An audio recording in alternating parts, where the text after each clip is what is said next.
Hello everyone, as you know I am Paul, your e-hobby guy, and in today's video we're going to address two major problems that occur when running wiring for devices in homes and in businesses.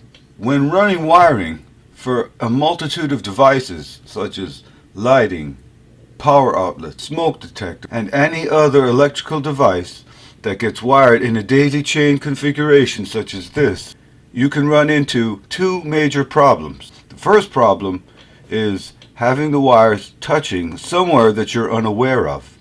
And if you're running wiring over long distances, this can be a problem to find. Two wires, red and black right here, touching like this is just considered a short circuit. Any of the wires touching off a metal back box like this that will be tied into a building ground or a home earth ground is considered a ground condition. This can be very costly. It can destroy control equipment and drain power and even cause electrocution or fire. In today's video, I've developed an early warning system that would alert you immediately if a short from red to black or a ground condition from black to ground or red to ground occurs. As you're wiring, you will be immediately notified that the short or the ground condition exists and you can stop and correct the condition. We will be using what is essentially two fundamental electronics principles to solve this problem. So let's jump right in.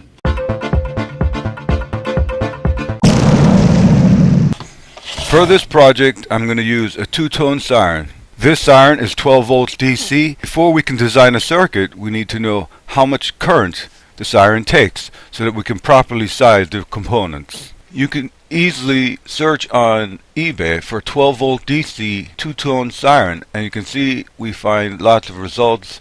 We're looking at about $9 to $10 for the siren. Any of these would do, any of them will work just fine. So I set my power supply to 12 volts DC. I then opened up the siren. I hooked up the negative lead from my power supply to the black wire. I then measured the current with my multimeter, first connecting to the red wire, which provides a yelping tone, and then the yellow wire, which provides a steady tone. I then measured the current for both the red and yellow wires because there is a circumstance where this could happen in the project. This gave a slightly different steady tone. The maximum current measured happened during the yelping tone with the red wire, and it came in about 320 milliamps. With this knowledge in hand, I now want to take a look at two of the basic electronic principles I'm thinking of using in the development of the circuit for this project. And they are a simple voltage divider circuit using resistors and a comparator. Here is a simple example of a voltage divider circuit using 5 resistors. See these 5? 1, 2, 3, 4, 5. Now I just applied 5 volts from one end to the other. I hooked up my 4-channel voltmeter here to each junction between each resistor, and it's going to show you the voltage drop across this simple series of resistors. Each are 2.2K resistors, a total of being 11K. With a 5 volt supply we get very little current flowing, and so it's very safe to work with. Here you can see, because there are 5 of them, we're getting a 1 volt drop approximately across each resistor. Now the resistors do have some tolerance to them, and so there can be a little variation on the drop across each resistor. There's 5 volts on the outside here, but channel 1 here is 4, 3, 2, and essentially 1 volt within a 5% margin. We can use resistors in this way to create reference voltages that we may want in order to make things happen. I'm going to bypass one of the resistors, and I want you to look here. We're looking at approximately 4, 3, 2, and 1. I'll just bypass this middle resistor by just putting a jumper across it. Now all of the current is going to flow through this conductor, and so now we only effectively have 4 resistors. So if we short across any 1 or 2 or 3 of the resistors, we're going to change the total resistance value, and you can see instead of being 4, 3, 2, and 1, they've all changed. Effectively, if we know what's going to happen upon a particular event, we can use the change in voltage to make decisions and to take action. That's a brief description of a simple voltage divider circuit using 5 resistors. We can also use different values of the resistors to create specific voltages that we may want. A comparator is a semiconductor component that compares 2 voltages, and in our case, a fixed reference voltage and a second varying voltage. And when the varying voltage, in our case, drops below the reference voltage, the output switches from a low to a high. Let's take a look. Here I put together a very simple circuit. This chip is an LM393. It's a dual comparator, so there are 2 independent and completely separated comparators in this chip. I just set up a simple voltage divider circuit here. Here we can see the 2 input voltages, and this is the output voltage. And so right now you can see clearly that the output is low. Channel number 1 is the fixed reference voltage. Channel number 2 is variable, that I use this potentiometer to vary. So you can see that I can vary it. The thing to look for is when this variable voltage drops below the reference voltage, we're going to see the output go from low to high. And it's also going to be indicated here by this red LED. I'll slowly and gradually lower channel number 2, and you can watch it as it gets closer to the reference voltage 5.9. Look at channel number 4 and look at the LED when channel 2 goes below channel 1. So here we go. As you can see, channel 2 is lower than channel 1. The output went high, and it's also indicated by the LED coming on. And similarly, I can raise it back up.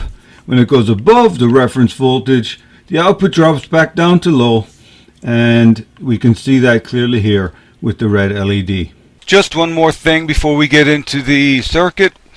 I'm going to use a transistor or some transistors to handle the switching of the power for the Siren. We measured about 320 milliamps as the current requirement. We need a transistor that's going to be rated much higher than that, so that we can safely and with reliability turn the Siren on and off. I'm looking here at a 2N2222 transistor, and here's where it's rated at 600 milliamps. This should work perfectly. It's almost twice what's required with the maximum current on the Siren. I also have plenty on hand, so we're going to use this one. With some patience and trial and error, and a lot of calculating, on my breadboard using 4 voltage divider circuits to trip 3 comparators, which in turn switch 3 transistors being used in switch mode to turn the 2 tones of the Siren on and off when the 2 different conditions occur, or when both conditions occur at the same time. And because I developed this circuit on my own, I'm sure there's plenty of room for improvement. I would love to hear all about it in the comments below. I left a link in the description below with the full circuit diagram and the spec sheets for the components used.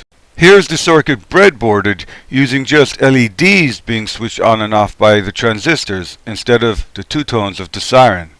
After I proved the circuit out using the LEDs, I then hooked up the Siren to do a full breadboarded test. I then measured the amount of available space I had inside the Siren to fit a small circuit board. I marked out the circuit board with a Sharpie on some perf board. I scored the perf board and broke it into the size that I needed. I then soldered all of the components onto the board according to the schematic, and you will notice that I used 2 dual op amps instead of 1 quad op amp because I damaged the only quad op amp that I had. I then made all the interconnections at the back of the board. Then I added some terminal strips to attach the wiring to the board. And then it came time for the moment of truth.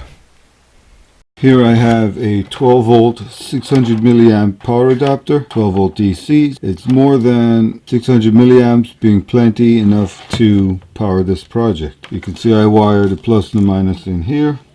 I'm going to notch this right here. It's been thinned out, I think, specifically for this reason. I soldered on the red, black and green ground reference alligator clips and protected them with some heat shrink tubing. To protect all of the open solder joints at the back, I used some hot glue and some electrical tape and tucked the circuit board into the Siren housing.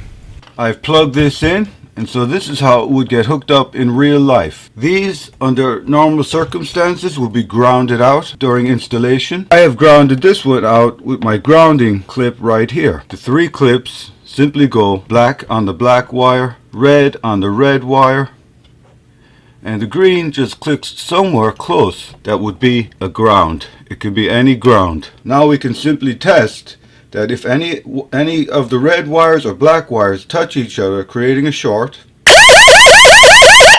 we get alerted immediately and we can take immediate action to correct the condition. Similarly, if any red wire or black wire touches off any ground in the building, we are going to get notified. As we move throughout the building during an installation, this can be simply removed and moved to any location that we would be working. I can't wait to try this out in the real world as soon as the need arises. If this video was useful to you in any way, please give it a thumbs up. Click the big circle with my picture in it to subscribe to this channel right now. Follow me on social media. Thank you for watching. See you next time.